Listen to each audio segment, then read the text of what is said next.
జాతీయ పతాకం మన దేశ గౌరవానికి నిదర్శనమని స్వాతంత్ర్య దినోత్సవం సందర్భంగా హర్ ఘర్ తిరంగా కార్యక్రమంలో పౌరులంతా పాల్గొనాలని ప్రధాని మోడీ పిలుపునిచ్చారు. ప్రతి ఇంటా త్రివర్ణ పతాకం ఎగురవేసి వికసిత్ భారత్ పట్ల మన కట్టుబాటును చాటాలని ఆకాంక్షించారు. అలాగే క్విట్ ఇండియా ఉద్యమ వీరుల ధైర్య సాహసాలను ప్రధాని ఈ సందర్భంగా స్మరించుకున్నారు. మరోవైపు కేరళలో వందే మాతర గీతంలోని మొదటి 2 చరణాలనే పాడుతామని అక్కడి నేతలు స్పష్టం చేశారు. మన జాతీయ పతాకం భారతదేశ ప్రతిష్టకు, ఆత్మ గౌరవానికి నిదర్శనమని రాబోయే స్వాతంత్ర్య దినోత్సవ వేడుకల సందర్భంగా నిర్వహించే హర్ ఘర్ తిరంగా కార్యక్రమంలో దేశ ప్రజలంతా అత్యంత ఉత్సాహంతో పాలు పంచుకోవాలని ప్రధాని నరేంద్ర మోడీ పిలుపునిచ్చారు.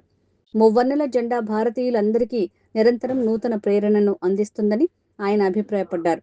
దేశాన్ని అభివృద్ధి పదంలో ముందుకు తీసుకువెళ్లే వికసిత భారత్ లక్ష్యానికి ప్రతీకగా ప్రతి ఒక్కరూ తమ ఇళ్లపై త్రివర్ణ పతాకాన్ని ఎగురవేసి మన ఉమ్మడి ఐక్యతను, కట్టుబాటును చాటాలని కోరారు. 2022 నుంచి నిరంతర ప్రతిజ్ఞ దేశ స్వాతంత్ర్య దినోత్సవాన్ని పురస్కరించుకుని కోట్లాది మంది పౌరులు తమ నివాసాలపై జాతీయ జెండాను సగర్వంగా ఆవిష్కరించేలా ప్రోత్సహించడానికి కేంద్ర ప్రభుత్వం 2022వ సంవత్సరం నుంచి ఈ హర్ ఘర్ తిరంగా ప్రచారాన్ని చేపడుతున్న సంగతి తెలిసిందే.